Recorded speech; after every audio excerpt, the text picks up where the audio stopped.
कई बार कुछ ऐसे शोज होते हैं जो बिना कहे ही बहुत कुछ कह जाते हैं और इसी वजह से ये दुनिया भर में अपना फैंडम भी जमा पाते हैं। Shawn the sheep animated series वैसे तो बच्चों के लिए ही बनी थी, लेकिन इसकी फनी होने की वजह से इसे हर एज ग्रुप के लोगों ने एंजॉय किया था। और अगर आपने इस सीरीज को एंजॉय किया था तो आप जरूर जानना चाहते होंगे कि आखिर शॉन द शीप को किस पपटिंग मेथड की मदद से बनाया जाता है और यहाँ पर कितने मॉडल और कितने एक्सेसरीज और सेट्स का इस्तेमाल होता है। शॉन द शीप में कैरेक्टर्स क्यों नहीं बोलते बट फिर भी उनके वॉइस एक्टर्स कौन होते हैं। शॉन द शीप ने कैसे बीमार बच्चों की मदद की थी और शॉन द शीप के नाम पे कौन कौन से रिकॉर्ड्स और अचीवमेंट्स हैं। ये और बहुत कुछ आपका इस वीडियो में इंतजार कर रहे हैं, तो देर किस बात की। हे गाइस, मेरा नाम है पंकज सागर और आपका स्वागत है गेमों को हिंदी की एक और फ्रेश वीडियो में। Now without wasting any more time, let's get started. वैसे तो टेलीविजन पर as an animated series Shaun the Sheep की शुरुआत साल 2007 में हुई थी, जिसमें ब्रिटिश ब्रॉडकास्टिंग कॉर्पोरेशन यानी बीबीसी के अंडर आर्टमैन एनिमेशन को कमीशन दिया गया था इस शो को क्रिएट करने के लिए। लेकिन इसकी असल शुरुआत सालों पहले 1995 में हो चुकी है, जहां पर short film Wallace and Gromit के अ क्लोज शेप के अंदर शॉन द शीप का कैमियो हुआ था, जहां पर इसे शॉर्न बुलाया गया था। और इस शॉर्ट फिल्म को बेसिकली बेस्ट एनिमेटेड फीचर का ऑस्कर अवार्ड मिला था, जिसके अंदर Wallace and Gromit basically Shaun को स्लॉटर होने से बचाते हैं और यहीं से शॉन द शीप की शुरुआत हुई। लेकिन शॉन को शॉर्न क्यों बुलाया गया था? वेल एक्चुअली शॉर्न का मतलब होता है एक ऐसा भेड़ जिसके ऊन को उतार लिया गया हो, और अ क्लोज शेप मूवी के अंदर शॉन को यहाँ पर अपने वूल को लूज करते हुए दिखाया जाता है। ऑफ कोर्स लोगों के बीच में इनाम और भी ज्यादा पॉपुलर हो जाए, इसके कारण शॉन को शॉन कर दिया गया और तभी से शॉन द शीप की शुरुआत हुई।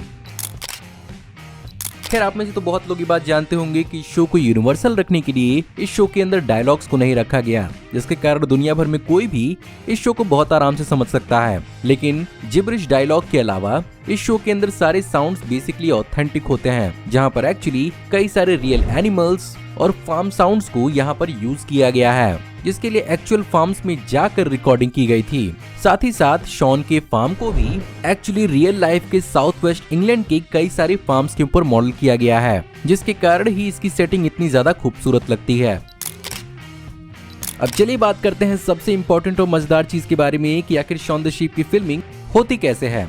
तो वेल, सबसे पहला पड़ाव आता है स्टोरी बोर्ड और राइटिंग का, जहां पर आर्टमैन एनिमेशन के अंदर इसके स्क्रिप्ट्स को लिखा जाता है, साथ ही साथ इसके स्टोरी बोर्ड को क्रिएट किया जाता है। बट काम यहीं पर खत्म नहीं होता। एक्चुअली इन स्टोरी बोर्ड्स का इस्तेमाल करके एक एक्चुअल 2D एपिसोड को क्रिएट किया जाता है, जिसका रेफरेंस लेकर ही बाद में इसकी एनिमेशन होती है।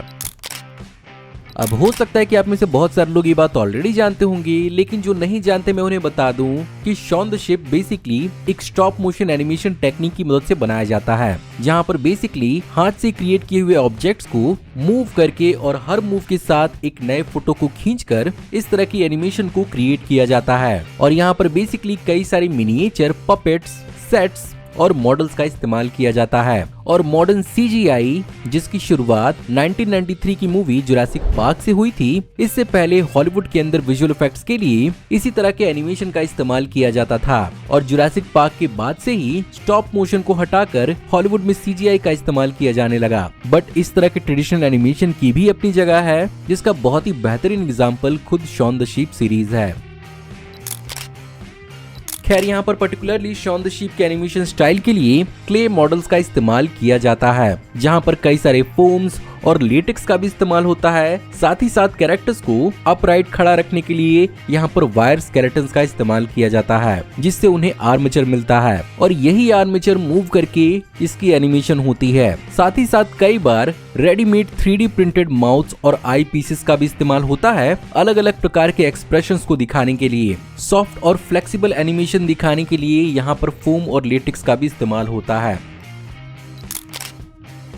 और अगर हर एक मॉडल की बात की जाए तो अप्रोक्सीमेटली 17 सेंटीमीटर यानी आधी फुट के बराबर होते हैं, जहां पर ये तकरीबन वजन में 100 ग्राम तक होते हैं। ऑफ कोर्स सीरीज के अंदर एक ही मॉडल का इस्तेमाल नहीं किया जाता है और हर एक कैरेक्टर के कई सारे रिप्लेसमेंट मॉडल्स होते हैं। एग्जाम्पल के लिए शॉन द शीप की ऑफिशियल मूवी के अंदर शॉन के 21 मॉडल्स का इस्तेमाल हुआ था, वहीं पर टोटल इस मूवी के अंदर 354 मॉडल्स का इस्तेमाल हुआ था, जिसमें से 157 ह्यूमन पपेट्स थे, 197 एनिमल पपेट्स थे और बाकी के बचे 116 शीप पपेट्स थे। साथ ही साथ इस पर्टिकुलर मूवी के अंदर 3000 रिप्लेसेबल माउथ पीसेस का इस्तेमाल किया गया था, जिनकी मदद से इन कैरेक्टर्स को एक्सप्रेशन दिया गया था। सबसे हैरानी की बात तो ये है कि सिर्फ और सिर्फ 2 सेकंड के एनिमेशन के लिए यहाँ पर 17 एनिमेटर्स की टीम पूरा दिन लगा देती थी। ऑफ कोर्स पर सेकंड में 24 फ्रेम्स यानी 24 फोटोज होते हैं, जिसकी वजह से ही यहाँ पर 48 फोटो को पिक्चर परफेक्ट के हिसाब से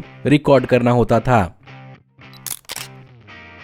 सेट डिजाइन भी इस सीरीज के अंदर अपने आप में कोई छोटी बात नहीं है और डेफिनेटली इस सीरीज के सेट डिजाइन्स को पूरी तरह से हाथ से बनाया जाता है, जहां पर हर एक छोटी से छोटी डिटेल्स का ध्यान रखा जाता है, जिसके लिए एक बहुत ही अलग तैयारी करनी पड़ती है। ये बेसिकली किसी खिलौने से खेलने जैसा ही होता है, बस आपको यहाँ पर स्क्रिप्ट और सीन के रूल्स को फॉलो करना होता है।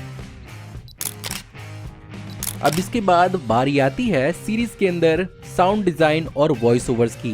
हाँ, मैंने बताया था कि सीरीज के अंदर कोई भी डायलॉग नहीं है, बट फिर भी अलग अलग कैरेक्टर्स के लिए अलग अलग एक्टर्स को कास्ट किया जाता है, जहाँ पर ब्लिट्जर और फार्मर के रोल को जॉन स्पार्क्स प्ले करते हैं, वहीं पर जस्टिन फ्लेचर शॉन को अपनी आवाज देते हैं। इसके अलावा केट हार्बर टिमी की माँ की आवाज हैं, वहीं पर शॉन के वॉइस एक्टर जस्टिन फ्लेचर ही टिमी को भी अपनी आवाज देते हैं। इसके अलावा रिचर्ड वेबर शर्ली को भी अपनी आवाज देते हैं। एंड ऑफ कोर्स जैसा कि शो ग्रंट्स और एक्सप्रेशन पर बेस्ड होता है, इस शो के लिए कई सारे एक्टर्स को कई बार चेंज भी किया गया है। अब जैसा कि इस सीरीज की शुरुआत वॉलेस और ग्रोमेट के स्पिन ऑफ के रूप में ही हुई थी, अगर आप इस सीरीज को ध्यान से देखेंगे तो आपको हर एपिसोड के अंदर कहीं न कहीं वॉलेस और ग्रोमेट के कोई न कोई हिंट्स और ईस्टर एग देखने को जरूर मिलेंगे, जहां पर ओरिजिनल मूवी के कई सारे व्हीकल्स, कैरेक्टर्स और गैजेट्स हमें इस सीरीज के अंदर भी कहीं न कहीं कैमियो देते हुए दिख जाते हैं।